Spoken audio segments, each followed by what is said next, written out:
being a dad and a stand-up comic at the same time is really an odd combination.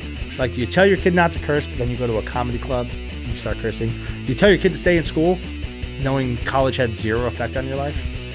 You tell them to be kind to others, when one time you told an audience member that he looked so foreign that he could make sharp cheese in his foreskin.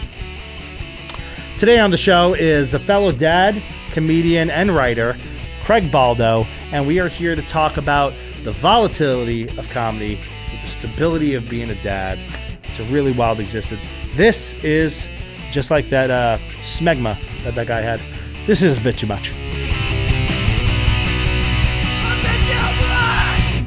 It's weird because for so long I did advertising and stand-up simultaneously. Yeah. I started both. I started stand-up a little earlier. I started stand-up in college, but I was basically getting into my career in both in my early 20s. And, one thing about it is it was like a dirty little secret, my stand-up, because I had this day job and I didn't talk to people at the day job about my stand-up. And every once in a while people would find out, I'm like, because I knew what I was talking about at the time on stage. Granted, there wasn't as much the internet was out there, but you weren't posting clips every 2 minutes. Meaning you knew, so you don't want corporate to know that you're making, blowjob jokes. Right. I used to do so many. I mean, were you making fun of corporate? I'm curious because the funny thing is with the comedians, being a comedian is always just oh, this corporate job. Wow, you must get tons of material from everyone thinks that things give you the material. What? I never talked about my you didn't job. want to. It wasn't. Yeah, but you know who says that? Some people could. You could have a whole sitcom after, like Ray Romano, whatever. Right. But you know who says that? Ray Romano. I mean, I don't think there were any words there, but you got the thing. I got a day job and 5 kids on Long Island. But you know who says that? Oh, I bet you get so much material. It's the people who work in corporate jobs who don't understand how comedy works. Exactly. I'm like, no, this is not interesting. Yeah. If I did, I'd just be making fun of how much of a douchebag you are. So I might take little mundane situations from a scenario, but I'm not and then change the setting and not make it corporate because you don't necessarily want to talk about your day job. It's the same thing. And stand up, it's I have a day job. You do. I thought I was seeing some big time comedian. Nope, you're just seeing another working. Exactly. And for a long time, I kept both separate from each other for that reason. At my day job, I didn't want them to know that I was talking about blowjobs all night. Right. And at my comedy, during my spots, I didn't want to make them feel like I wasn't doing spreadsheets. It's well, you're just like us. Yeah, we wanted to come to see somebody who's paid for this special. I'm not. I'm not. I'm really not. I just have a little bit more of a way with words than your coworkers do. Yeah. But I'm not special. Right. No, I can just afford to get some stage time because I have enough friends that will pay for. Right. Yeah. Yeah. The club required me to bring 7 people, and I brought 10. Yeah. And now I'm like a superstar for them. Right. I'm good at that. I have a lot of friends and a lot of family. Come from an Italian family. Yeah. And so I met you, Craig, a long time ago. And we haven't really necessarily kept in touch, but social media connected. Mm-hmm. And I met you a long time ago, and you were doing I worked for a media company many years ago, and we had this little agency that would help us do some of our writing, creative work. And you worked with those guys, I think, a bit, right? I can't remember in what capacity. But yeah. And you might have done some writing and stuff. But anyway, at our holiday party that they threw for us, there was stand up there. They were doing stand up, and you were one of the comics. Yeah. Was I funny on the show? I remember you being very funny. Okay, so I think if you weren't funny, I would have never. Talked and I probably would have never connected with you after if I didn't think you were funny. Yeah, I liked it. Yeah, good. So I'm leaving a trail at least of. Some good memories in my wake. And Tom Shillue was also. Let's just name drop that. He was also on the show. He what? Who what? It was just name dropping. Yes, Tom Shillue. Tom Shillue was on it and hilarious as always. For all you Fox News lovers out there, Tom Shillue. And he, so this event is happening. It's drinks and food, and then there's a comedy show. And the guy that mutual friend we have, that guy who ran that little agency, maybe had a few. Maybe there were a few, a few rocks glasses filled up before the show started. And he ran the place. He was the party. He ran the place, but guy. he's also a former comic as well. Yeah. And so he got up. He was doing a little stuff. He was like hosting, and he was like emceeing more than like he was just like bringing everyone up. Brought you up. Tom, I think, headlined, and but between like there was like 3 of you guys on the show, between maybe like the first and second, like you and someone else, this guy goes, "Hey, we have another comedian here," and he pointed at me and he goes, come up and do some. And then all my coworkers were like, "Oh yeah, that'd be so fun."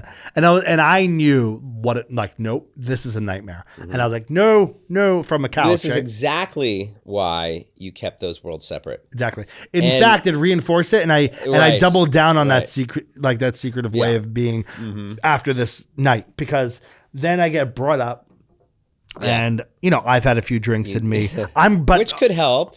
Could not for me, to be honest. No, it doesn't. I don't drink before I go up, because to me it doesn't help loosen me up. It just makes me slower. I feel like my timing is just slower. Drink. I would always drink after. I'd almost always have. It was available in the club, so I wouldn't shy away. Oh, you're going to use that one drink ticket that they give you in lieu of money. Yeah. But I'll bring a drink up, but like on stage, and I'll have it there, but I'm not going to like have 2-3 drinks before I go up, because I think it just makes my timing slower. Keep interrupting your I've seen some sets where it's like, man, I'm really clinging to that, because it's almost like the mic stand crutch. The drink could be the same thing. I have the mic stand crutch. That could be your crutch, but at least the mic stand doesn't get you drunk. Yeah, but the drink feels more natural than holding up the mic stand. Right. Well, so, as a comedian, So I go up, and anyway, the drinks were like a non-factor. I wasn't drunk, but the point I'm making is that I'm now like, I know my current material. It's pretty raunchy. These are my coworkers. I have to see them tomorrow. So all you have is that material. He's like, what what I have. What else do I have? I'm also, this is like 2012, 2013. This is over 10 years ago, I think. It's like 2013, I think. Okay. I have what I have. Yeah. I'm not, and I like, maybe sometimes in a comedy club I could do some crowd work, but these are my coworkers. I can't do that.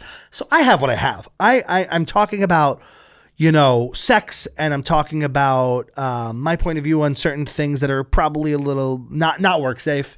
And I know that's all I have. So I go up there and I'm like, and I just acknowledge to everyone that this is a bad idea. It's going to get me fired. So I get a little chuckle. It's like going up and like talking and doing like town jokes when you go to a certain town. It's like, those are the easy laughs. I love how you break the ice of like, guys, this is not a good idea. It's not a good idea. Here I go.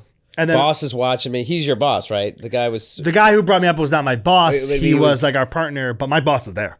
Right. All my bosses are. Like I have like 3 bosses. Right. Okay. So now I'm like up there. Now I have to do something. So I'm like, just this is you guys wanted this. Here we go. I did like 2 or 3. I think I did some blowjob jokes actually, and and everyone's like, then it sets in. Now they're sobering up, I think, because they're like, oh, this was a bad idea. Like maybe our coworkers shouldn't be talking. I would love if you just like started it off like you knew it was about it. He wanted me to do it, so here we go. I got a big old dick, like just out of the gates. Yeah, no, I'm not gonna lie, but like, like wait, like ease into it a little bit, right, like win us over. Oh no, I didn't really ease, because it was really like that was my material at the time. So I just made the upfront joke. I then go into it. I'm making some raunchy jokes. I see everyone getting a little, and I'm like, see, this is why it was a bad idea. And then I just made fun of one specific coworker that we all did not like, so I knew they would rally behind that. Everyone hated this guy together, so I made fun of one specific. You really hated him? Yeah, well, I didn't. So he's like fired. Yeah, no, but he was like he was like mean-spirited. He was a little bit of a big deal at the company, but like everyone mutually. It was Chris Licht. It's like, go ahead.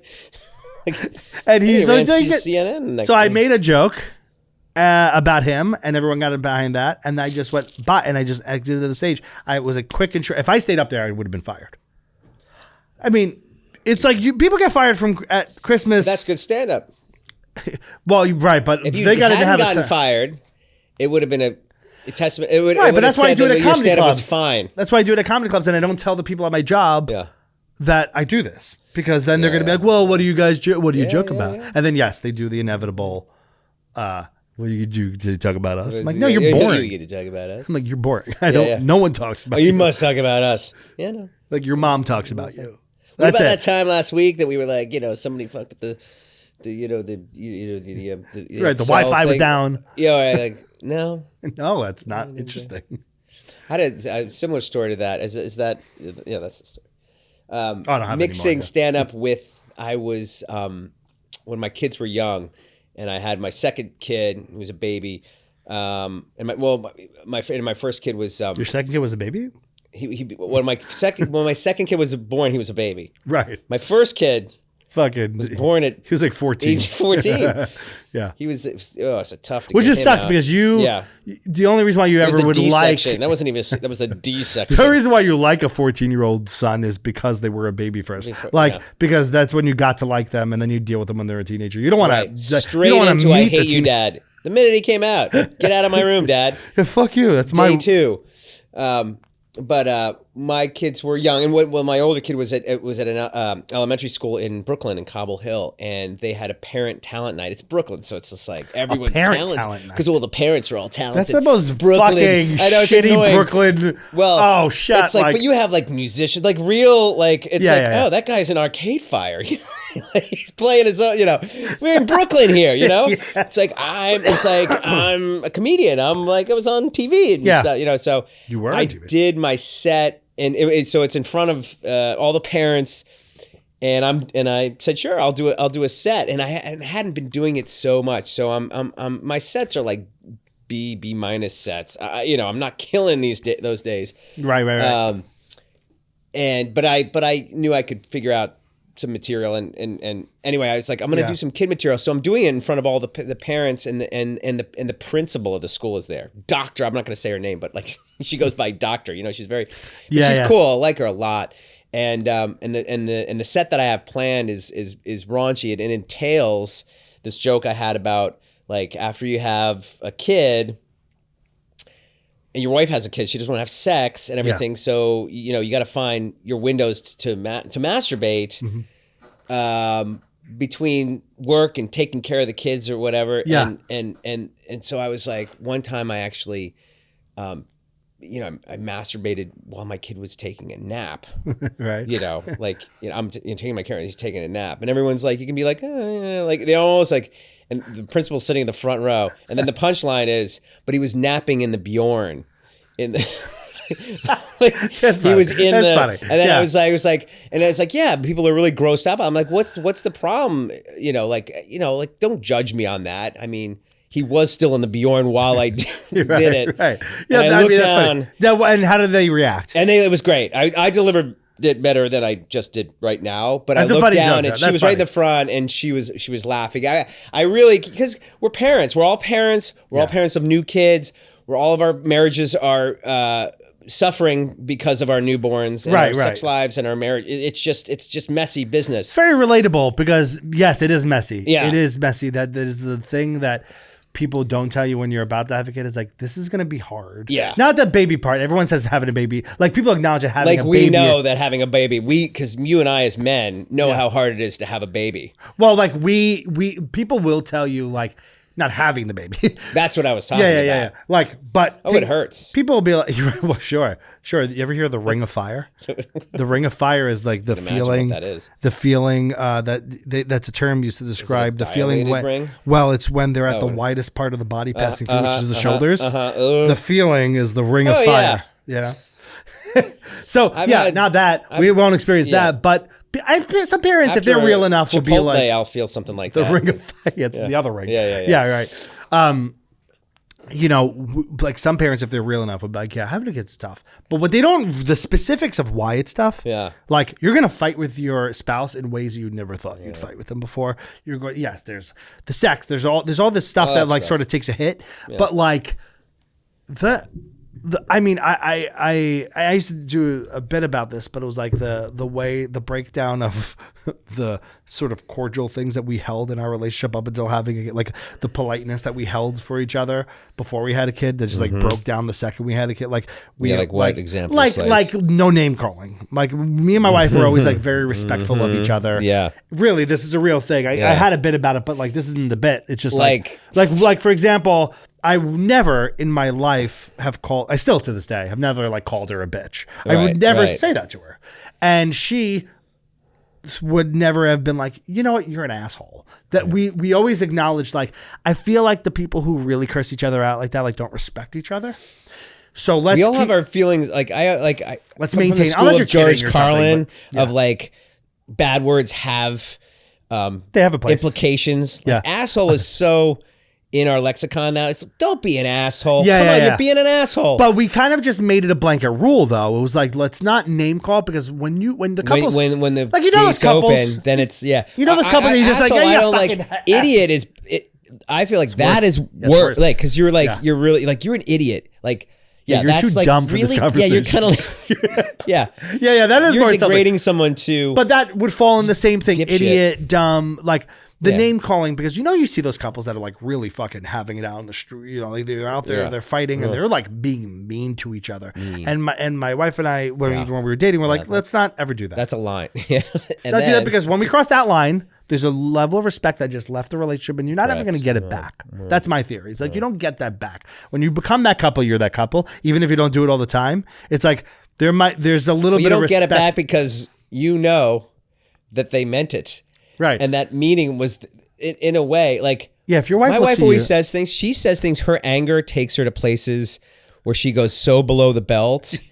And I feel like she thinks that it's okay, that it's just like, well, it just comes over me. And I come from like acting school, like Meisner technique, where all those things that she says at those moments, I absorb them. Yeah. Like a sponge. Absolutely. I never like, and I throw them back, or I keep them, and I never forget them. And that builds resentment.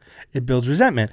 And so that, I'm 100% with you. That's kind of my theory. So it's great to say that, to agree. But then you have a kid. Then you have a kid. Well, this is my point. This was our, like, we had a shared theory and respect for this theory that was like, let's not do that. And then you have a kid, and you find your wife calling you an asshole. Right. And because you can agree on it. You can agree to call each other names. Well, I don't. Yeah. But I think, like, a new mom, first kid, the physical trauma, plus the emotional, the hormonal, all the stuff that comes along with that. I mean, you're going to ask this woman to just maintain, like, she always has to be on point. Like, she's going to have her moments, and you have to, as the guy, respect that, because like, she went through something I didn't. Physically, emotionally, hormonally. What are those moments? I have a lot of. Well, I mean, the childbirth. Yeah, but I mean, like, I have incredible empathy, and I'm into the human psyche, and so when my wife behaves, I try to, like, I don't. It's like knee jerk. Oh, I was just saying how I do knee jerk because but you try not to. But I try not to, and I really think, what is she going through and everything. And I think, and I always thought that they had to have, what? There's a line, though. There's a line, and I would hope that a woman, as much as she's gone through, can understand that decency or just human like has its limits. I will let her do, like, I have tons of empathy for and I will let so many things go, but when it's like. Now we're just talking about this is like a therapy. This has nothing to do with what we want to talk about. No, but it's part of being a dad, because this plays into the hard part of being a dad. While the topic here is like being a parent and having and working and splitting that time. Right? But this is more into the parenthood part of it. But it factors in, because it also affects the rest of your life. Because when your wife says that mean thing to you, then you got to go to work. You're like, oh God, you're in a bad mood now. But there's a line, though, right? So yes, they also have to understand that, like, I'm still saying really horrible things to my husband, right? Like, that still is no matter what. And then apologize. I don't know, apologize, right? Or I understand what I said was not right, and not all people do that. No, not all people do that. And that would help. And that's the thing, is like, so I let go of the, like, okay, she's going to name call sometimes. That's going to happen now. But so like, that is out there in your house. Yeah. That's broken down. What was the worst thing you ever called your wife? Oh, well, I'm still pretty careful. I don't really. The C word? No. I don't know that we would survive that one.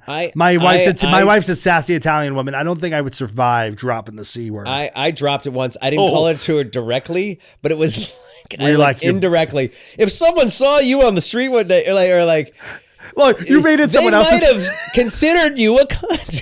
I had to get it in there. Someone else. Yeah. Hypothetical fake. I wanted to call her. But I was like, I can't. It's like, that's the behavior of a. I didn't say it. This mimics the behavior of that who is a. Yes, yeah. So I've not done that. But it did, leave my. I've not done that, but like, you can be like, you're being bitchy, or you are, bitchy. I'll use bitchy. That's a bitchy. But I'll say asshole more before I'll use the like female focused insults. Yeah, like I'll be like, you're kind of being an asshole right now. Yeah, to her, because it's not as sharp. It's not as it doesn't hurt as much, and it kind of gets the point across. Yeah. You're being mean. Yeah, you're being whatever. As a jerk is something sometimes like jerk. Don't be a jerk. I actually say that to my kids. Don't be a jerk. Don't be a jerk. How old are your kids, by the way? 8 or 9 and almost 12. So and boys, right? Boys. You have 2 boys. Yeah. 9 and 12. And I try to make it. I always put. We could talk about this a lot too, about language and everything, because I'm really realizing how language. I don't hold language to be sacred. I think it's art. These days, it's art. It's like. You know what I mean? In music. No, I agree. Theater, I agree. Did you feel that way when they were little? When they were really little? No, we kept them away from the swearing. Because you don't want them saying it at school. No. I don't want it to become. But lately, it's a bit gone out the window, and we don't like to have it be associated with anger, like that motherfucker. Right. Like it's like we're listening to Hamilton, and it's just like music and rap and hip hop I play all the time and everything, and I don't play the clean versions, and they'll be like, what did he mean by that? Or it's just like N-word, and then you have to explain how, like, black guys and white girls, African American, I don't know what I'm supposed to, I usually call my friends canceled. Yeah, exactly. I usually you just got canceled. I call my black friends black. I was like the black guy, the white guy, whatever. I call my black friends black. Yeah. That's all I call them. I don't call them by their names. Yeah. And I call my white friends white. Right. So I just want to get that, because I don't want them to be so I'm with woke. You. Yeah, I'm a very liberal person, and we have a liberal household and everything. But we don't want to go over the edge to be like, because there's a real problem with liberals. Of course, It's yeah. But there's problems on both sides right now, and it's funny. You think? And it's funny because both sides only recognize the problems of the other side. And not of their own side, which is, I guess, has always been the case. But like, I'm with you. Like, I don't. She's 3. My daughter's 3, so I can't be like. She should know. She knows some words, and she knows some of the words. She knows like shit and fuck. She's heard them before. Yeah. She knows they're bad words. Yeah. We try to instill the bad word thing right now because we don't want to drop them at school. Of course. Like that kind of thing, like a daycare and stuff. But I'm not so worried about it. And I am also a hip hop fan, and I'm and I listen to Wu-Tang with her. Exactly. Like what I mean. Yeah. And it's art. And look, I do what I do. You as well, comedian and a writer, right? Sure. Like, words are important. All the words. There's not some words that are just not useful. Yeah. Curse words are very useful. Yeah. Right? Sure. Or talking about a certain subject matter, even if it's not a curse word. It's like you and I had a discussion before the show about like sometimes having to work clean. I'm like, I don't want to work clean. I don't want, not because I'm so over the top. It's just because I don't want to. What you find funny. I don't want to edit it. I don't want to edit it. Right. Or it's not that I don't find clean things funny. It's that if I have a joke that isn't clean, I can't keep it funny and make it clean. That's I can't write the new joke, the clean version of that joke. That joke exists as is. I wish you had a joke right now that was like, you could tell the joke in its dirty version. This is how I did it at the, at the Catholic Church last, at the luncheon. With a pancake breakfast. I had to clean up my abortion joke at the Catholic Church. How do you? But you stuck to the topic. But that's what I'm saying. You can't even. I can't even touch the subject. You know what I mean? The child was a runaway. Right. Let's all acknowledge he was a full life from the moment. Runaway. I don't know. He was a full life from the moment I had an orgasm. That was a life. Okay. It was a life leaving me, and now it's a new life. Right, guys? Like, how do you guys? Catholics, we're Catholics. Guys, anyone? Jesus on the cross? I think being a dad and a comic is interesting too, because one, the subject matter. Yeah. And also too, what's weird for me is I think about this all the time. It's like my daughter now kind of gets some concept of there's sometimes microphones around me. But she's 3. So like, it's like, you going to work? Yeah, I'm going to work today. I'm here with you. I'm drinking. And, you know, and it's like, but to a degree, it's work. I mean, comedy clubs is, you know, a paid spot. That's work. That's real work. But it's like having to explain that to a little kid who, like, right now, jobs, when you explain jobs to a little kid, it's like doctor, lawyer, you know, not lawyer necessarily, but like doctor, fireman, you know, that's what jobs are. And it's weird. I think even as your kids, so I'm interested to hear how you Daddy handle entertains. Daddy does the thing that the people on TV do. Right. Not the adult film stars, but the yeah. Right. The funny people. And I mean, as your kids get older, you can explain that. Huh? As your kids get older, you can explain that. But like about what the people on TV are doing, like yeah, that they're entertaining, or comedy. You can even just show them stand up. You know, yeah. Go to Netflix and be like, see that not person. Mine. I'm not showing her my stand up comedy. I'm talking about her, right. So I don't want to show her that. Yeah. No, but you know, it's like right. But it's like you know, I grew up. My parents are Sicilian immigrants. Right? Sicilians. My parents. They get what you do. They still asking like, what is this thing? This is my Italian accent. This is the thing. Okay, yeah. Yeah, my dad's Russian. Mario. What is this thing? My dad is a Mario brother. Yeah. Actually, my dad's name is Luigi. He's a Mario brother. Is your dad's name? His name is Luigi. It is. So I love it. He is a Mario brother.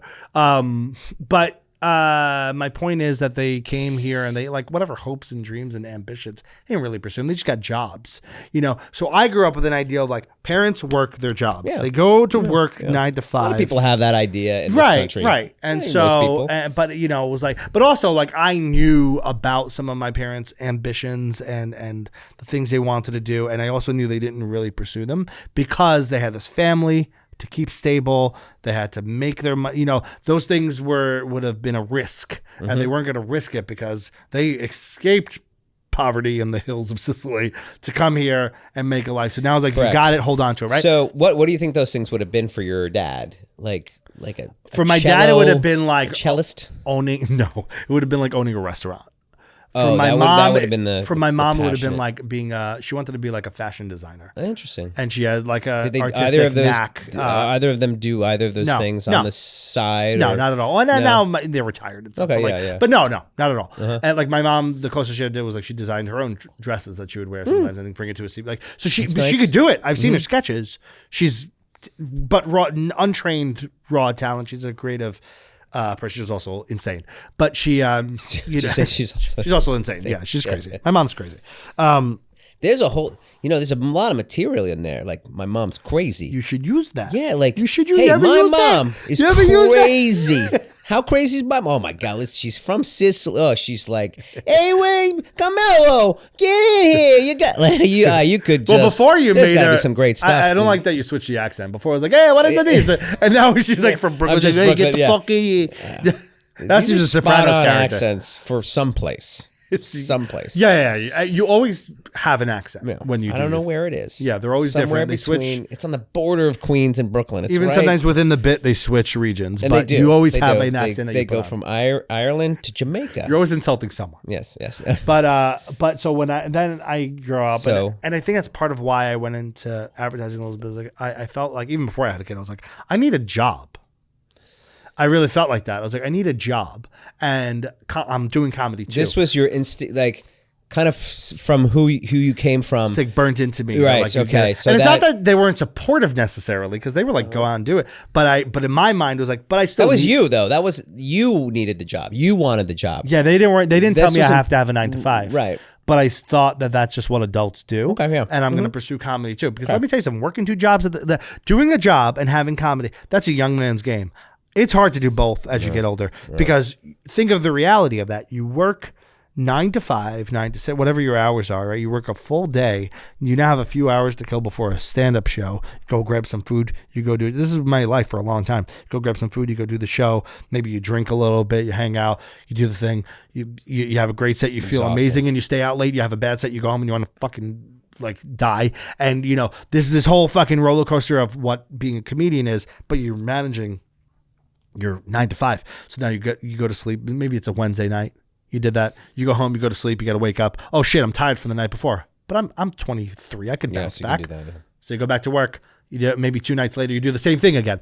And that is a lot of energy, but when you're young, you just bounce back. It's like getting a hangover when you're young. You're like, yeah, you're good in a few hours. Enough coffee, you're fine. Yeah. I can't do that anymore, man. No. I can't fucking go and do a show. No. I mean, if I do a show at 8 o'clock and it's over and I'm home by 11:30, that's still a reasonable time to fall asleep. I am done for 2 days. I'm done. I would even backtrack to after you get out of work. Am I even going to make the show tonight? I'm so exhausted. I want the show to get canceled. Seriously, I lived the life. I know, that's so true. I had a toe in each thing for a while. Meaning advertising, yeah, writing, advertising. And in fact, stand up. A couple months into my first full-time gig in advertising, I was a junior copywriter, Kirschenbaum, Bond and Partners. Yeah. See, I'm trying to not mention the places, and you're just saying them all. Yeah. They were a bunch of fucking ass. No, I'm just kidding. They were nice. They were nice. They were all nice. KB, yeah. They all sexually harassed me. Yeah, no, there was some times that. Well, advertising, that's a thing. Yeah. Oh, yeah. They'd come back from those 3 martini lunches. Oh, I'm thinking of Mad Men. That was my life. That was a TV show. Not far off. No, but it was. This agency in particular was a big in the 80s. They were big. They had all those post ads around the city. Yeah, I'm familiar with. Yeah, remember it was New York centric, and it was like the first time that people realized that to sell the city, the emotion of the city would sell the newspaper. Yeah. I see what you're saying. I don't know. Yeah. This is an advertising podcast, isn't it? We're going to talk about Yeah, that's the last thing I want to talk about. But this is the closest it is to an advertising 2 months. Yeah, just that we're drinking. I'm almost. I might need a refill. The bottles within an arm's length. That's good. But 2 months into my first gig, I had an internship at Wieden & Kennedy. I was the oldest intern in the Nike Quad in Portland. And what's that? Another historic legacy. Yeah, it was great. And I worked on Nike and everything, but that was as an intern. And then I came back to New York and I was a couple months into my first gig as a junior copywriter, and I booked Conan. That's when I booked Conan. I didn't even book Conan when I was focusing full time on comedy. So how old are you now? No, how old are you in this moment when you booked Conan and then you had 35. Okay. So I booked Conan, and it was on a Thursday night, and they send the Escalade to my house to pick me up. Nice. Yeah, you're like, this is roll me in. I'm big time. I made it. Who was in? Right? It was like Emil Hirsch, Terrell Owens. What did they call him? T.O. Yeah. T.O. was on the show. I was chit chatting with T.O. while he was playing, right? While he was like big and everything. On the Niners, probably. Yeah.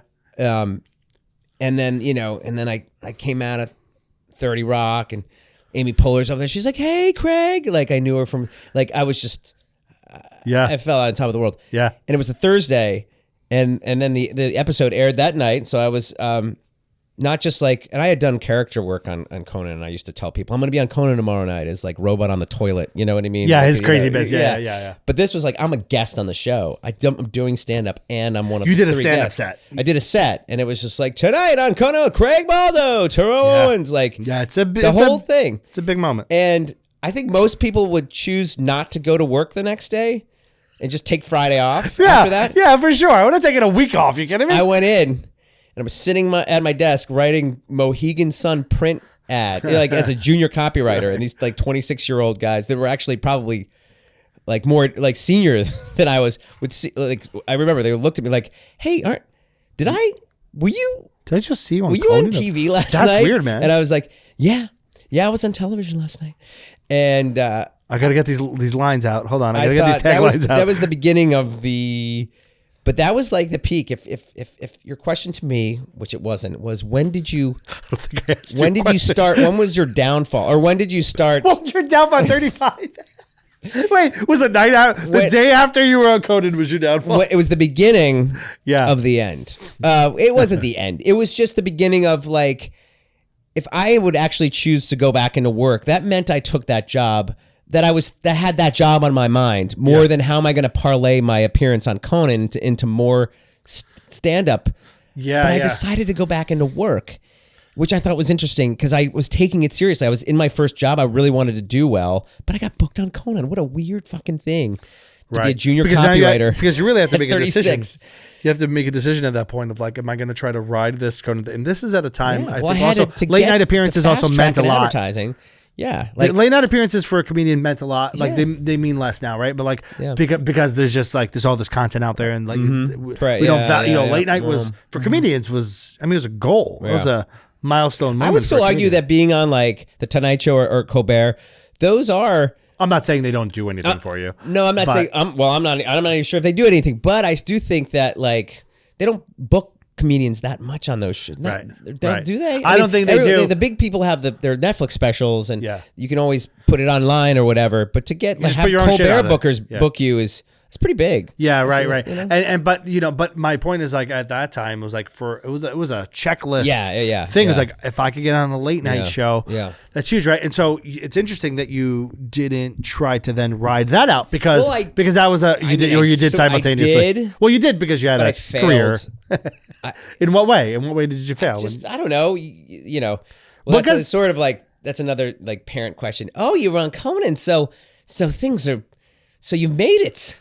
Right. Like, I'm like, I mean, it's a great credit and I'm going to use it and it'll get me some more work. But what does making it mean? Like, exactly. What does it mean? I think that's the problem though, is the when you're starting out in entertainment, in comedy, I think you think like, I'm going to have one moment, I'm going to get discovered.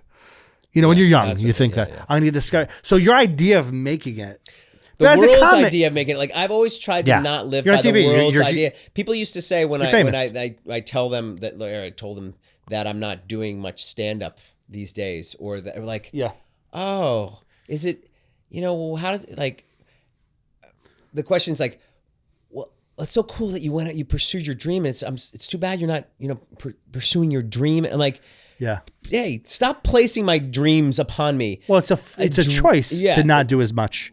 It's a choice, but also it's not like the industry kicked you out. It's not that the industry kicked you out. They're like, we won't book Craig anymore. Right, and they also you were comedy, like, I want to do this now. Anything TV or arts related is becomes a person's dream. Like, what about the person who's like a CPA, and it's just like your dream of being a CPA? Like, no, I just liked it. I went to college for it. But started doing it. It's no one's dream to be a CPA. Right. Yeah. Well, that's the thing. It isn't anyone's dream. Stand up. For me, it was actually more of something, well, I enjoy this. Yeah. As opposed to like, I always dreamed of being on television and doing stand-up and making the world, like, I liked it and I was good at it. Yeah. Maybe the problem is the way you're saying dream sounds like a 13-year-old girl. Well, that's how people think. I think that's the way they think about it. It's like your lofty dream of being a stand-up. I was like, well, I did it. I was on TV. So there you go. I did it. Yeah, my dream came true. What is not pursuing your dream? Like, you did it. You made a living off of it. You were on TV. Yeah. That is doing it. That doesn't mean you have to just do that. Jim Gaffigan or somebody. Here's the fucking thing, man. Have to be like, Jim Gaffigan, Regan, fucking Bill Burr. They got it. Just think of these huge guys that do comedy on TV and stuff like that. Chappelle, right? That's a few people. The reality of pursuing your dream in comedy is working comedy clubs. That's the reality of most of the time. Right. Right? And So that's a thing that is very sane to choose to not do at some point, because it's a grind. Yeah. It's a grind. You're in fucking Des Moines and you're in or even if you're in New York City, but you're on a Wednesday at 7 p.m., whatever it is, man, it's a grind. And it's a part of me that I never, even at times where I did it less, I was never able to let it go. I need it. Like I do feel still that I need it. But at the same time, I've had that conversation with other comedians of the need, and then I admit that I don't need it. Yeah, you can admit it that you need it, and I understand. So that's not. I understand both sides of it. That's why I asked you what you meant. Nature. That's why I asked you what you meant when you said I failed. Like, you didn't. Oh, did I say that? Well, I think you were other joking. people maybe said that. No, but before the beginning, I said like you did good, and you were like, yeah, but I failed, and you didn't. I mean, you did huge things that what am I succeeding? I didn't do Conan. Like, it was that successful. You had much more success, and so that's not failing. You failed. I'm failing now. That's what I meant. I'm failing. Literally, this show is me failing. This moment right now, we're failing right now. You can leave and succeed after the show, but right now we're failing because this is. No, but it's a very interesting thing to talk about, and I want the world to know. So I hope they listen to this. The world that failed, stand-up comedy and people who do it all have multiple levels of success, and they could all have other jobs, and they could all have it's just a thing. It's just a thing that's out there. And some people, they strike it big. They hit it big. They get on TV. They get the sitcom or whatever. They're very good at what they do. They have a combination of a drive, a crazy drive. I used to look at guys. I used to try to do make the equation of success. Like who are the guys that I know are doing well, and what is it that they have, and what are they doing?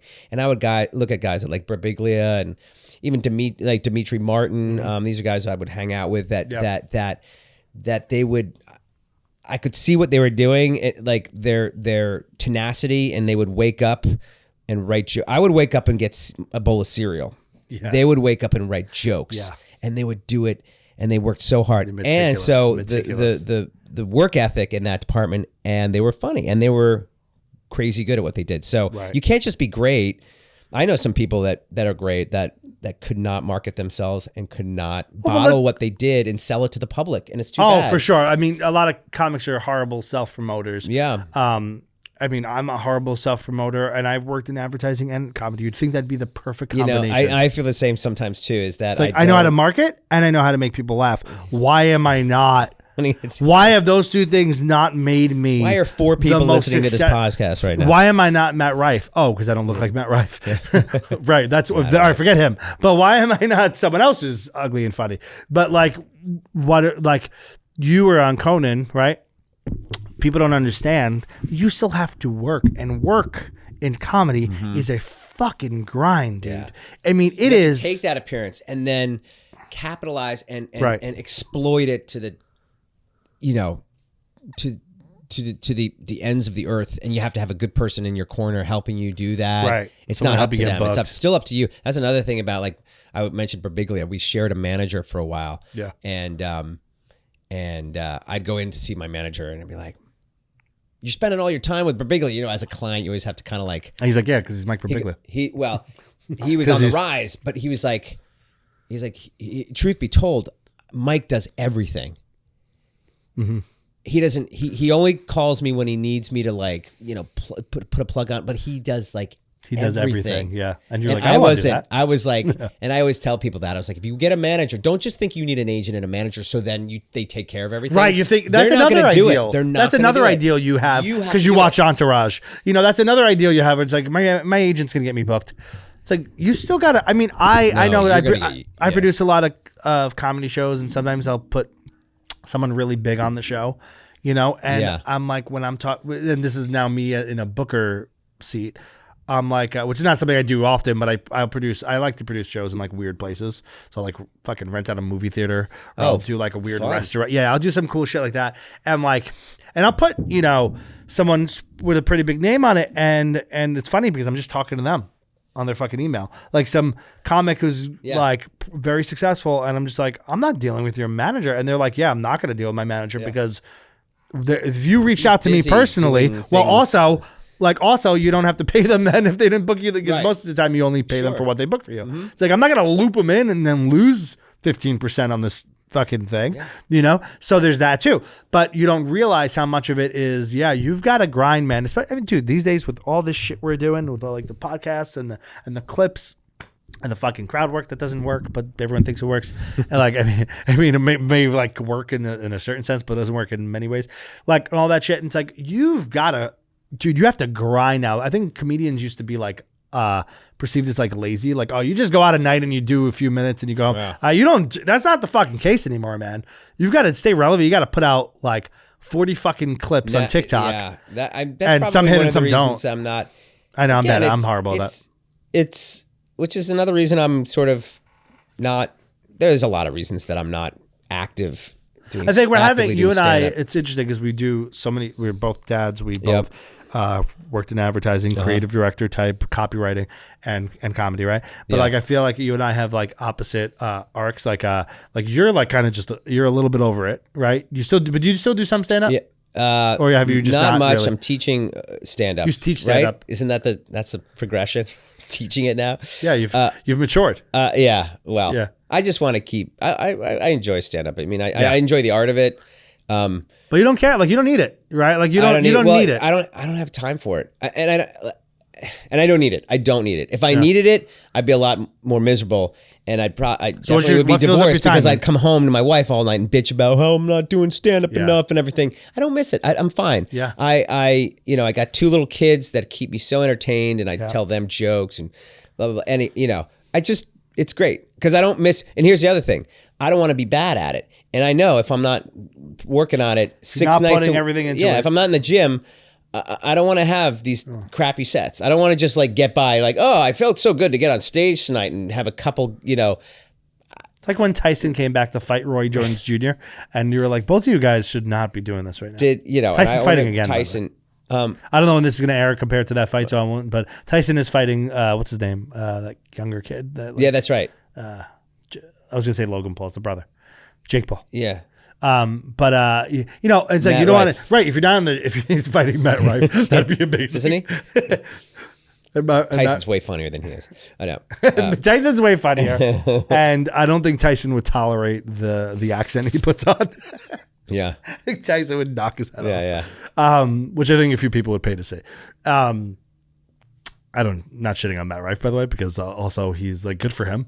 Yeah. Honestly, like good for anyone who's figured that fucking thing out, like how to put out their clips and everything. Like this is a podcast I'm putting together that we now have to also like put out clips for and stuff. And it's like, what a pain in the fucking ass. Oh my God. I have to pick out clips of our best moments and I got to fucking put that on social and then I got to monitor. Let's tell the listeners the pains of we're here. This is not fun for us. I'm doing this because you make me, and we're doing this for you, but it is not our choice. We're heroes. Guns to our heads. We are heroes. But what I was saying about the like opposite arcs is like I did both for a long time, advertising and copywriting and full daytime job, 9 to 5 really, but like 9 to 8, 9 to 9, like really long hours in advertising agencies and stand up. And then I went through a moment where I did so much less stand-up because I was just tired. Yeah. And now I have a kid. Yeah. And this is my kid's 3. This is the worst time for me to be doing more stand-up.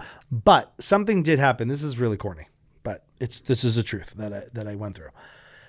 My kid is like this really bold, really funny kid, right? Like she is. I'm like, because I did not have that personality growing up. Like she is confident and she is really fucking funny at a young age. Like she makes jokes at 3. She was doing that at 2. And she kind of is also like fearless. You know what I mean? And some kids are fearless, but like she's fearless in a way that I like my wife and I talk about, we're like gentle parents. And we were like, let's foster this. But like, it's like my wife and I talk about like, I feel like our parents, not because they wanted to, but they knocked some of that confidence out of us in that like speak when spoken to mentality, right? Yeah. And we're just always like, how do we make sure that this kid actually can grow with this confidence? I'm not saying that the world won't affect her and that things won't affect her, but how do we actually like embrace this as opposed to telling her like, no, you're wrong, just stop. Right. Like, no, I don't want you to do that. How do we like help that? And even more so than boys too. Like I would, because I always wanted a daughter, but I didn't get one. But I think with girls, you have to also that added pressure of making them speak up in the right. Don't let people mansplain over you. Don't let people act. Your voice is always right. Right. So there's that whole thing too. Yeah. And so in having that conversation, I had a little bit of a moment where this is such a fucking creatives and comics way of thinking, but I felt like a fraud. I was like, wait a minute, but I'm not pursuing the things that I'm not doing those things that, cause like I was, and also this pandemic, I was doing no comedy. I was unemployed. I was doing nothing, but not doing nothing. I was taking care of my baby. I'm so sorry. I'm so sorry. This is very sad. This is so, could you have it? There's a box. That's why we're drinking right now. Cause it's very sad. But my point is, right there. I felt it was a little bit of a low moment professionally, even though it was this high moment in my life because I had this kid. But and then as she got older and we started seeing this personality come out, I was like, I don't think like I'm going to be able to. I almost had like imposter syndrome with my own kid. You had the moment, and I had this moment. It was like, I better get my shit together, and before my kid is old enough to recognize failure. Right. Like they're gonna smarten up at one point and be like, wait a minute, Daddy's a loser. Yeah. So I'm but before that happens, you got to get something going. Right. And so I'm like, Ming, I got to start a podcast. No. So I'm like, I kind of had this moment of like, look, I could still write and do the things that like are a little bit more bread and butter. I could like, I could still bring in money doing that other stuff. But like the corporate job schlepping, and who knows what I'm going to be doing in like a year from now. But like that idea of like doing something that is not enriching to me, something that kind of like kills my soul a little bit, and like not doing the thing that I feel like I should be doing more of. I feel like as this kid gets older, and I'm like, pursue your dreams, because that's what you tell your kid. I'm going to be a little bit of a fraud if I don't. So I've like. But again, let's go back to what I said before. But pursue your dreams. Let's be careful with the word dreams. Well, yeah, but it depends do what on you want to do. What makes you you happy? But it depends on what you want to do there, right? Like if that is not what you want to do, then it's not your dream. Just because someone else said like you're not pursuing your dream. That's bullshit. Yeah. But like if I want to be doing more stand up and I want to be writing more, and I don't mean writing in advertising. I mean writing like script writing. Doing this, honestly, like this is a thing I wanted to do for a long time. If I'm not doing these things, now granted, these are not the money makers that 9-to-5s are until they're huge money makers, right? Yep. If you can be fortunate enough to make a living out of those things. But my point is like, if I'm not even taking an attempt at those things, then whatever pursue your dreams at, I'm not dictating what her dreams will be, but whatever those fucking dreams are, I'm a fraud if I'm not pursuing mine. And mine are like in a few different avenues. Yeah, kids. It's not to be in fucking. It's not to be touring, doing stand up 24/7. That's not my dream. But my dream is certainly to be comedy and comedy adjacent, and that's not what I was spending more of my time doing.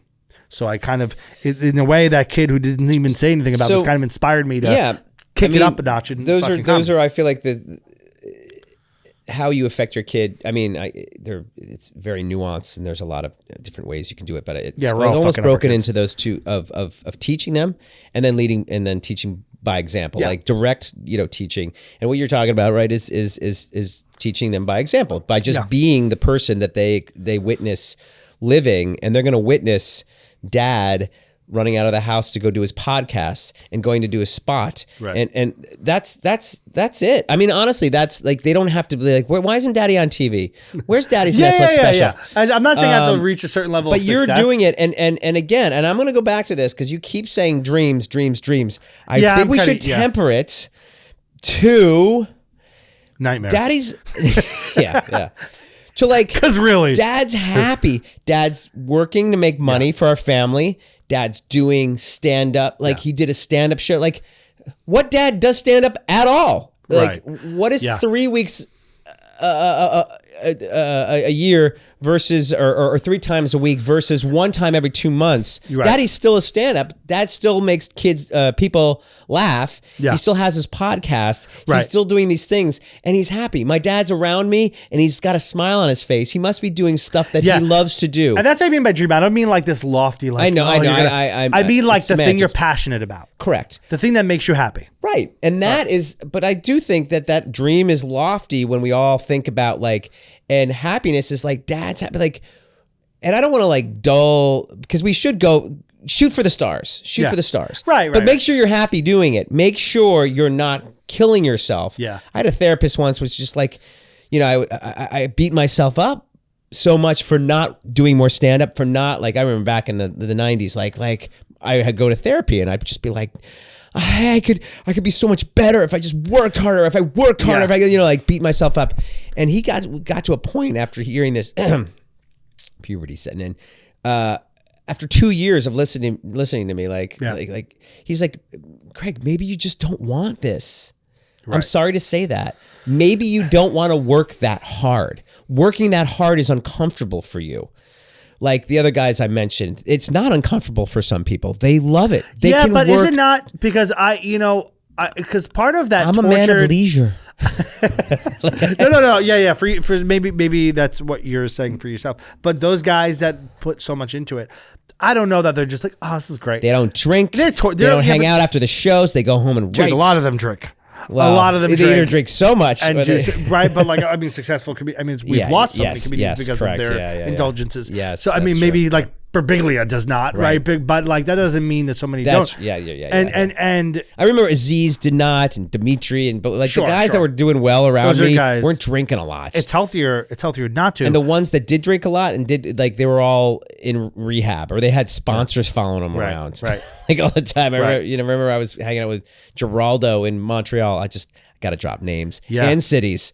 I was hanging out with Geraldo in Montreal. And he had a sponsor with him, yeah. always with him. Yeah, right. Shitty right, sponsor, and I that's a guess. tragic story. But my I guess my greater point, whether there's a dependency problem or not, there's a little bit of what you were saying there in the like, like you're like a little bit of a tortured soul and you're in therapy going like, oh, well, maybe I should be doing a little. I think there's also a little bit of a theory that maybe as a comic you need a little bit of that. Not to say that you should be mentally unhealthy, but my point, there's a little bit of that like tortured artist thing that I think drives you a little bit. And there's a line, of course, because there's also a high suicide rate in comedy and stuff like that. So you need to get yourself right. But at the same time, there's a little bit of that angst that I think is like a driving factor for some people. Do you believe that? Yeah.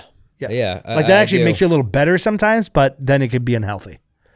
Well, actually, it's both. Sure. It can make you better while making you unhealthy. Because I think stand-up in general After a while, but is not really has healthy. to be a balance. It has to tip the scale. How many mentally healthy comedians do you know? I always thought it was funny. Fully, like really, that are like well-adjusted people. Yeah, I did the Last Comic Standing. I was a finalist on the first season. Yeah. And, just bragging now. You just this whole thing's you been like how I drop those things. Geraldo in Montreal, Conan. This is the greatest, my greatest hits. Right now, I'm not doing. But there's a point for sure. Like an old man with a whiskey, just reminiscing about. That was good. God damn it! You don't understand. I was the last comic standing. Who wasn't? That's like everyone had that credit. That's like being a World War II vet. Yeah.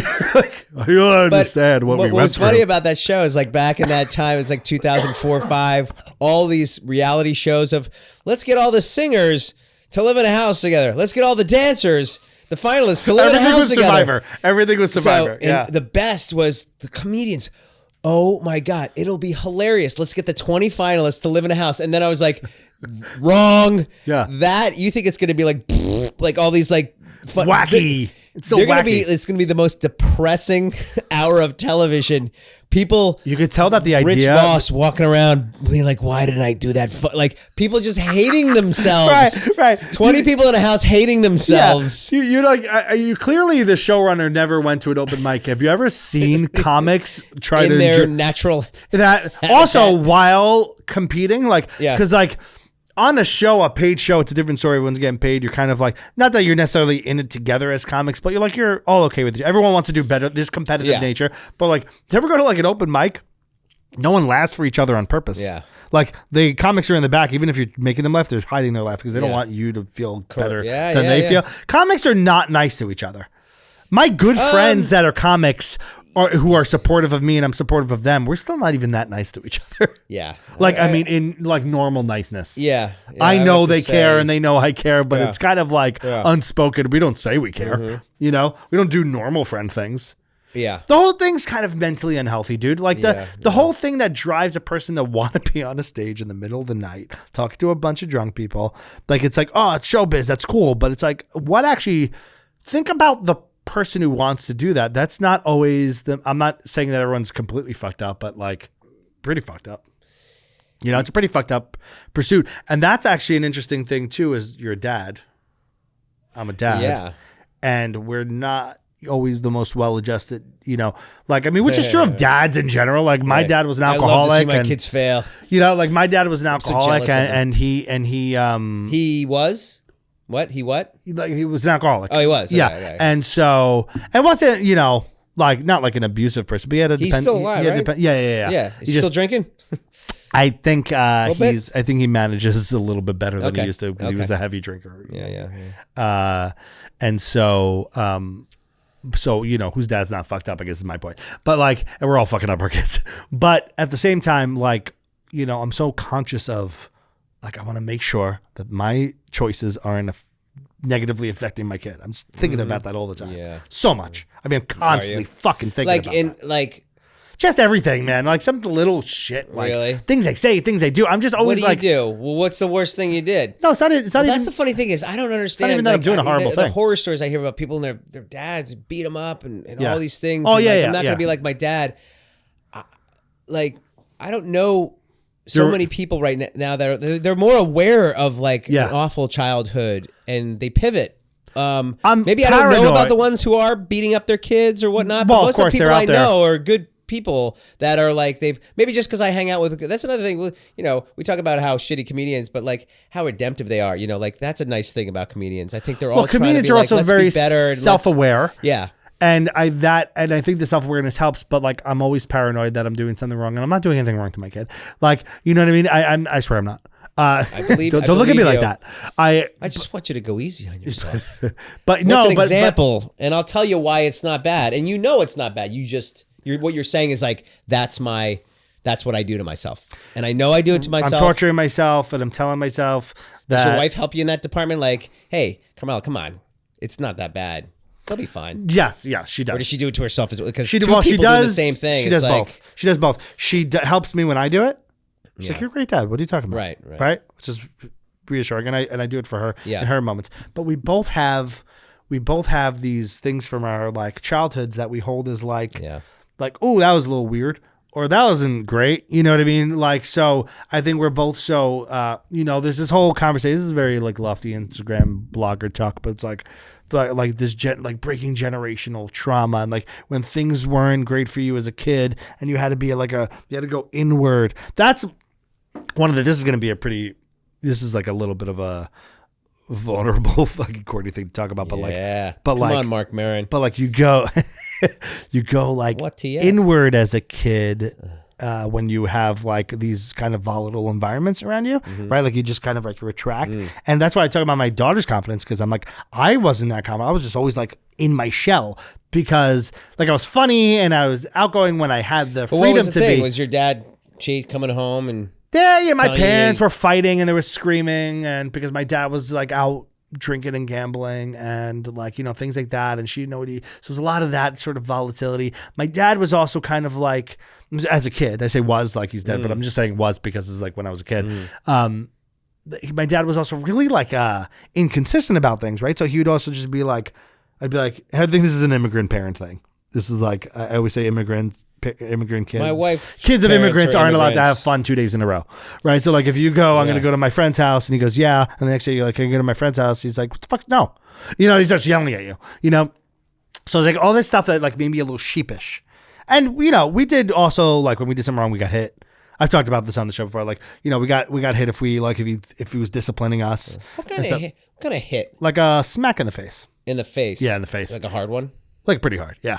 Like and that's in the moment, or like come over here, because like when I hit my kids, I want everyone to know that I hit my children hard. I smack them. I spank. I swat them. Yeah, I swat them. Well, what? Where? On the butt? On the butt. I mean, a couple times I've had some. A fresh thing will come out of their mouth, and I'll give them a tap on the cheek. I'll be like, no, and that's wrong. And everyone. But I did it. I'm not saying this with judgment, but like my dad. He had these big ass meat paws. Oh, he did. Right. Yeah, he like big old across the face. Oh yeah. Like I mean, it was like in the moment, or like it would be a plan. Because my parents spanked me. I think for like in the moment, it was like wow, whoa. Yeah. It wasn't like when your father comes home, he's gonna beat the shit out. It wasn't that. Right. It was like in belt. That moment, he told me to stop doing something. I did it again. But it was it wasn't this. Yeah, it wasn't this. Right, but it wasn't this. Right, it was a smack. It was a palm. It was a bunch of bananas across the face. Right. it was like a catcher's mitt with banana tentacles on it. Some ball bearings. And it was fucking. It was shocking. You know what I mean? You know what I mean? And so like I'm not doing that. And I'm still like, oh my god, I'm gonna. But let's get back to what it was when you were a kid. That was. You were starting to say that created some show? Of the created. You were that. I think that's what you were starting. I was going like inward a lot. I was definitely like, I'm going to go to my room because they didn't understand you or give you Yeah, because you were you were clearly an artistic person, right? They didn't foster that, so you had to go within yourself somehow. They didn't realistically, even though if I told them like, oh, I want to be a comedian, they're like, yeah, go do it. But but realistically speaking, they didn't get it or encourage. Yeah, like, what does that mean? This is what you need to do. I bought you a book on it, or this. No. Like, no, I was like, well, what's your? They're like, yeah, do whatever you want to do. Go ahead.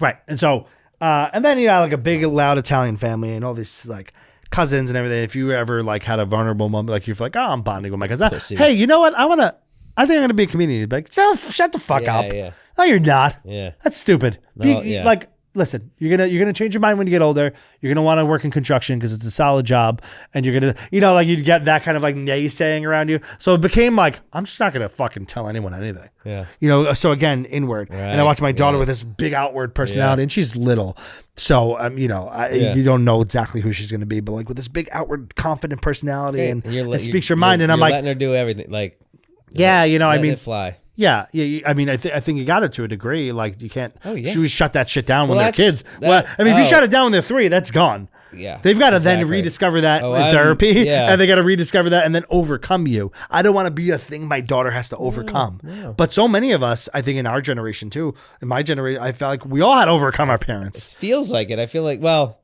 based on the people that I know, except right, maybe for me. Didn't it feel like that we all had that? Maybe not every individual, but our generation had to overcome their parents? Yeah, it feels like it. Like Gen X to millennial, I feel like that's where it stopped, right after millennial.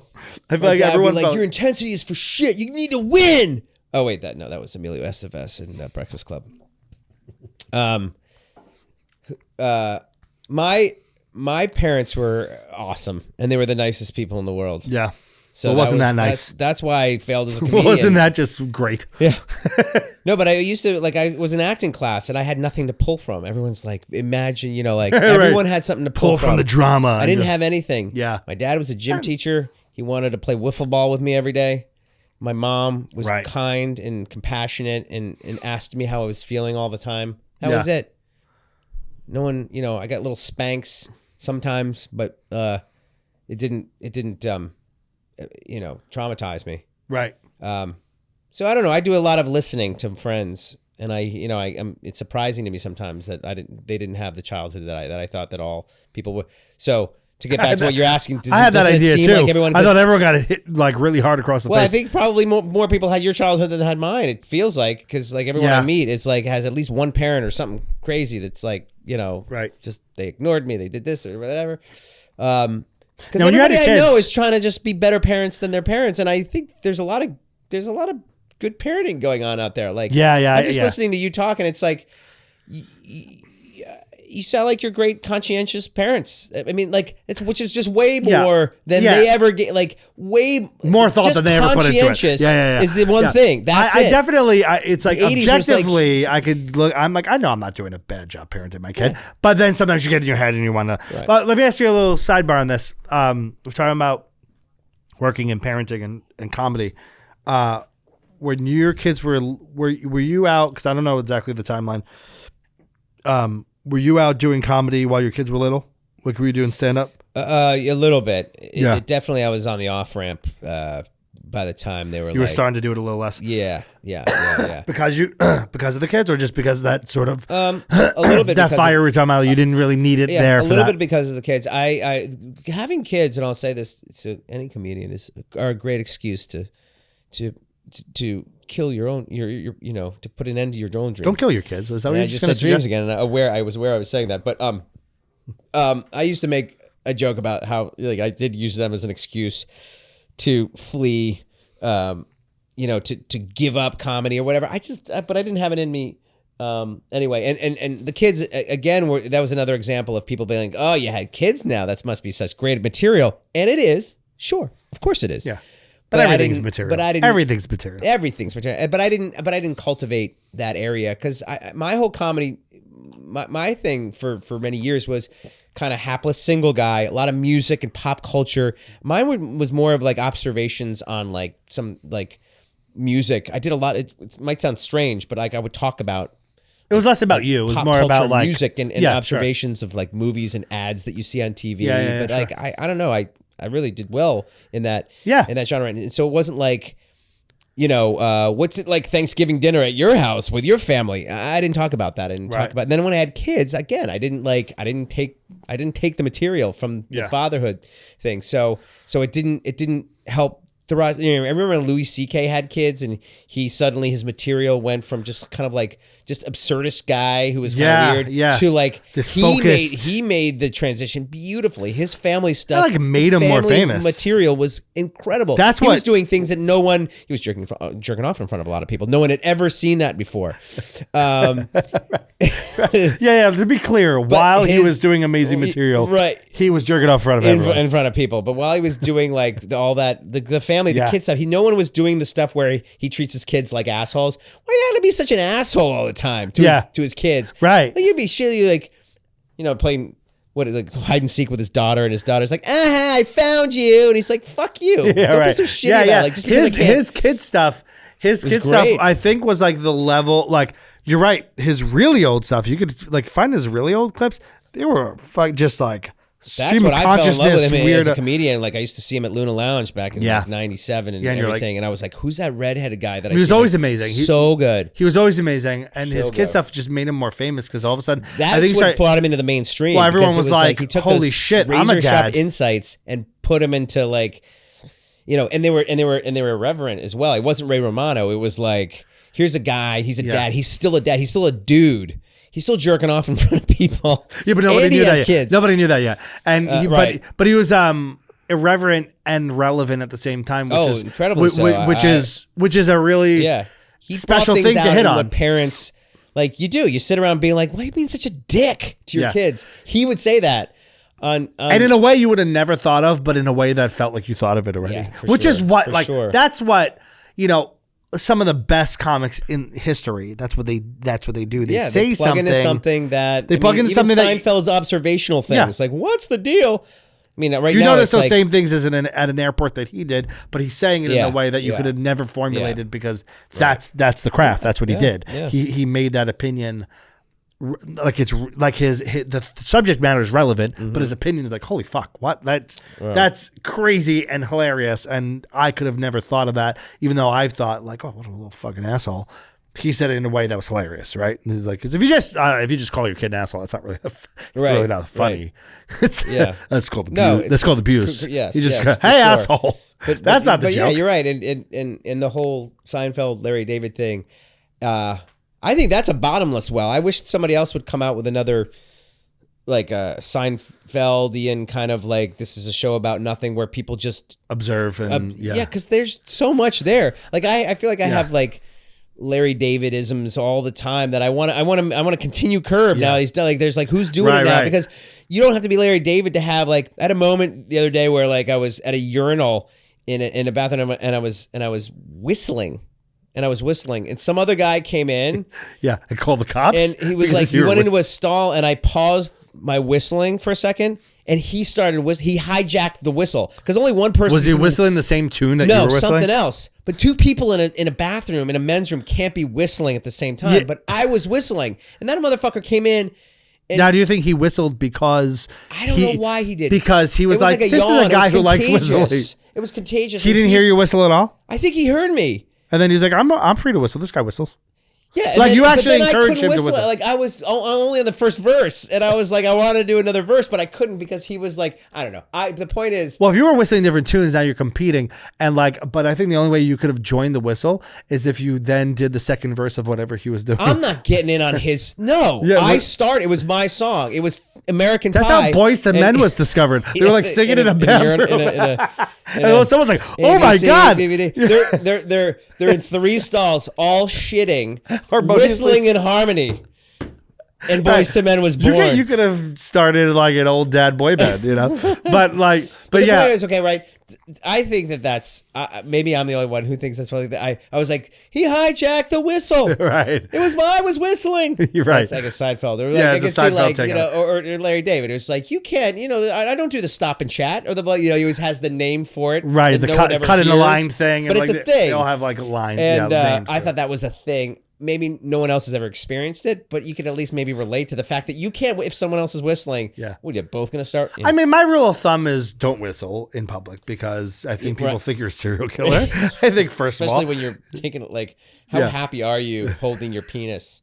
Yeah. Like also, I feel like you didn't have to pee. I love doing it. You didn't have to pee that bad because if you had to pee really bad, you wouldn't be whistling. You just, oh God. Like when I have to pee really bad and then I'm peeing. So good when I'm peeing, I have to whistle. I'm like, it's like a menu. Like I'm like praying. It'll be some. I'm like thanking God I got there on time. You know, I'm like, oh, I can't whistle in that moment. It actually makes the sound of whistling out of my your pee hole whistles. The urethra whistles. It's a party trick.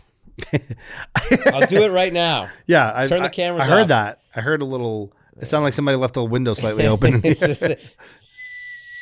Baldo's taking a leak. Yeah, I've been meaning to talk to you about. So where were we? So I mean, we were talking about like the types of comedy, the breakthroughs, like Louis C.K. talking about his family. Well, like kids, yeah. Humor of the. I do think kids, when you're a comic, I do think having kids is like a pivotal or stop doing like it becomes a pivotal moment, and for some people they stop doing comedy when they have kids. For some people they do material about it. Yeah. For some, there's like a decision to make when you have a kid. Well, right? There's like a decision to make inwardly. You're like, do I keep doing this? It's the Gaffigan, Ray Romano. It's like, how did those guys, those motherfuckers, have 20 kids each and become the biggest stand-up acts in the country? Right. How did they do that? How did they?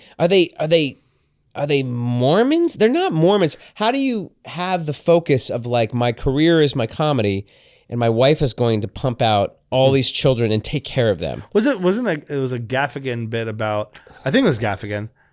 Unless it was either Regan. Gaffigan's wife was a part of his stand-up career. So it's like, was it nannies? Anyway, what there was a Gaffigan bit about like, I have however many kids he had at the time, like 7 kids. Did like a few of them like passed? No, I think he has 5. No. When he said that observation, when he made that observation, he ended up having observation, like 5, I think. Yeah, so it was something 5, like we just had a 4th kid, and if you want to know what it's like,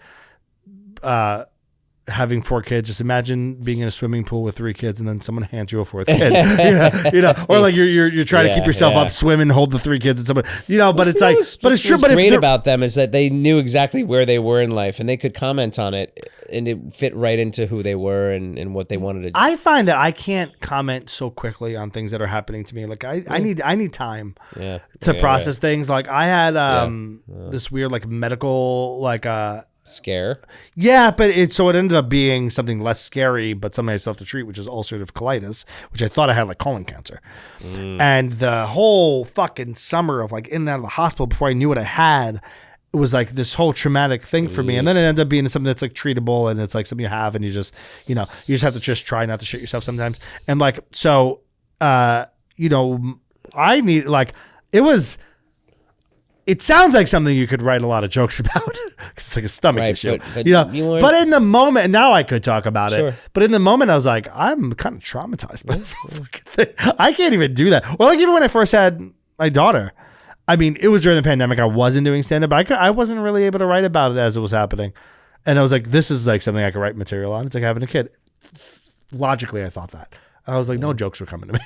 Yeah. I need a little minute for those things. Unless they're like nonsensical things, I could write about something that happens today and then do it at a stage on stage tonight. Yeah. But like those big things, I have a hard time. I think as comedians and writers as we are, we could write to those things. We could write them. Yeah. But I believe that, and this is maybe one of the reasons I'm not doing comedy, is that the things that tickle us and that make us laugh should be the things that we're writing about. Should be the things that make us, and otherwise you're just writing ad copy, or you're just writing for other brands. Yeah, don't give yourself an assignment. Things, and I love writing pop culture things. Like my sense of humor is so unique, Carmelo. It's so unique. You're such a brave person. It is. I had to look at it, so I wouldn't go and write the jokes that I felt like people maybe needed or wanted me to write. I remember I sat down with Kerry Hoffman once. And he was like, who are you? What's your, you know, we don't know who you are. And I'm like, well, you do. Those jokes that I was telling on stage, I like those jokes, and they make me laugh. That's who I am. And he was like, well, what about your family? Like, I don't know, you know. I know. I had a comic tell me once. I am condemned to writing jokes about insignificant things that maybe not everyone is, you know, maybe not everyone knows that REO Speedwagon song that I just made a joke about, but like, I really think it's funny, and I'm going to tell it, and a lot of people know about it. I had a comic one time tell me, and I was pretty young, and I felt so good coming off stage. I did so well at Caroline's, rest in peace, Caroline's. Yeah, gosh, can you believe it? I felt so good coming off stage, and this comic was like, your shit's too dirty. You need some cleaner material. Oh yeah, come on. And I was like, I just did really good. He's like, no, yeah, you did. He's like, he was just shitting on me. He was like, it was almost like he was mad. And also, he also killed. Like, there was really no need for this animosity. And he was, which I felt like was animosity. Was it John Stewart? Was it John Stewart? No, I don't know. I was just like, no, I can tell you his name. It doesn't matter off camera. But he was like, yeah, stuff's just really dirty. And I was like, I know. And he was like, I know. And he was like, we should write more about like other things going on in your life. I'm like, but that's what's right now in my life. That's what's funny to me. Yeah. Like, I didn't say that to him. I wasn't brave enough. I was like, no, I'm telling you that. But I was just like, oh, okay. Yeah. Well, now I would say that, but I think at the time I was like, and he was much more, like, he had much more experience than I did, and all this stuff. And I was like, I was taking his advice. I think I took it actually seriously in the moment, but I was kind of like, oh shit, like maybe he's right. But you can't give yourself that's not how comedy works. You can't just give yourself the assignment. Do you ever sit down and like, or when you were doing a lot more stand-up, did you sit down and go like, I'm having a writing session, or did you just kind of write on the go? I write on the go. I don't like ever sit down. A little of both, but mostly write on the go. Yeah. The only time I sit down to write jokes is if I already had the premise and I just didn't get to write it yet. So I'll sit down and write those two ideas I had. But I don't sit down and go, this is my hour where I write and I just think of things. Nothing would come to me if I did that. If I just sat down right now and like, I need to write. I'm looking around.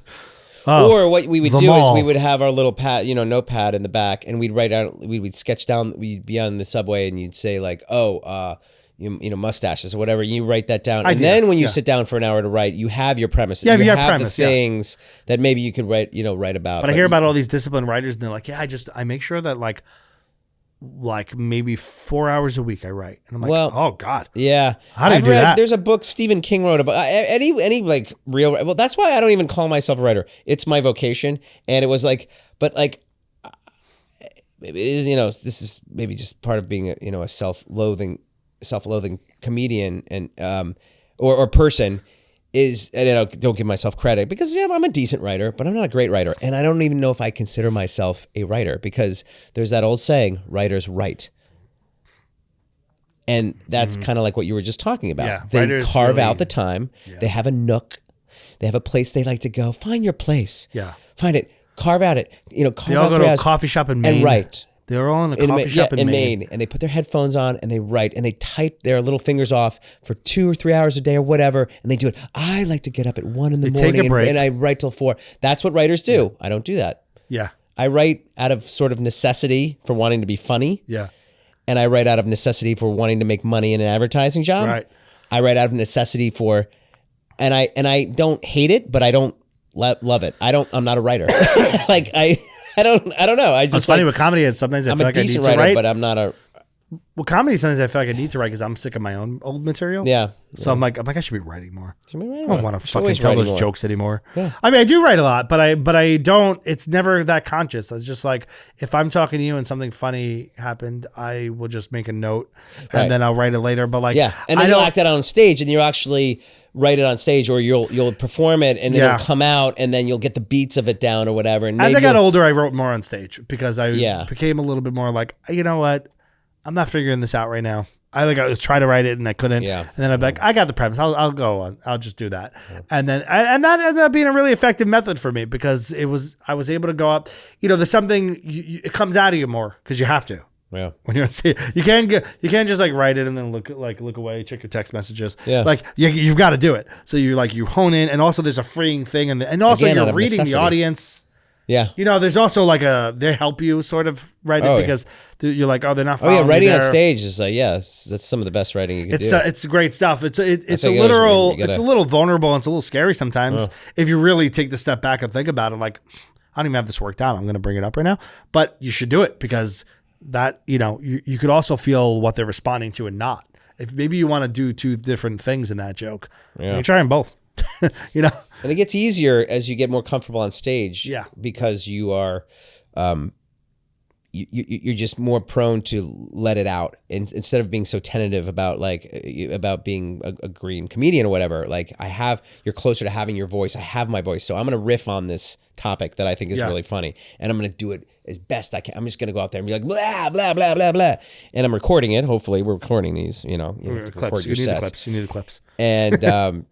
And and then some of the stuff can be genius. Yeah, it can be the stuff that you would never sit in a coffee shop and just it would never come to you. Out. It has to come out organically. Come out as a yeah. Which is why you should also record your therapy sessions. Just record them and listen back to them and that's great stuff. Is that your version? Is that your version now of instead of listening back to your comedy set, you're listening back to your therapy sessions? Exactly. Like that. Yeah, that's where I am as a comedian. I do feel like this whole episode has been a therapy session. Well, maybe a little bit more for me, because there was a point there where you were like, what really happened in your childhood? Is the tail wagging the dog? Am I holding this? Is this my podcast? Well, look, if you're not getting a corporate job, I may hire you as my therapist. Yes. Well, yeah. I mean, I felt like you were judging me, which I don't think a therapist should do, but you were also getting some stuff out of me. Did you think I was judging? No, I'm totally kidding. I was like, I'm a terrible therapist. Damn it. Yeah. I don't really mind if you thought I was judging you, but I wasn't intending to judge. I wasn't. I don't judge. I try to tell that to I love being a non-judgmental. I will stereotype people because I'm a comedian. No, I actually feel the opposite. I feel like you're not a judgmental person at all. It's just kind of making a joke. But I think you're not. I actually think that was kind of therapeutic for me. Good. I think this might not be. I don't know. Well, I wonder, are people going to like this? Oh, I don't know. Your listeners? Your listener? Is your listener going to like this? My wife? Yeah. No, because we talked about her. Yeah. No, meaning no. You know what? I'm done. Because this is an experiment. Well, I'm done trying to figure out what the fuck's interesting, and I'm gonna just talk about the things I want to talk about, because honestly, it's kind of like what you said about writing jokes to a certain thing. I'm gonna just do what the fuck I want. I'm just gonna do what I find interesting. It's like write what that kind of theory. And if people respond, hopefully people respond. Yeah. And if they don't, this will be a fun experiment. The one bit of advice I could give you is just clean it up. Clean it up, man. Craig, thanks for coming on today. Yeah, it was a lot of fun. It was a pleasure. It was therapeutic. Yeah. It was funny. Yeah. Got a buzz. It's all the things I really needed out of today, I think, came out of today. It was great to see you. Great. I haven't seen you in a long time. I know. We've grayed a bit, but here we are. Yeah. And a bit too much on all the socials, wherever podcasts are heard, YouTube, subscribe, Patreon, A Bit Too Much Podcast. And Craig, thanks, and see you guys. My pleasure. Thanks, whenever Carmelo. the fuck we're back. This is A Bit Too Much.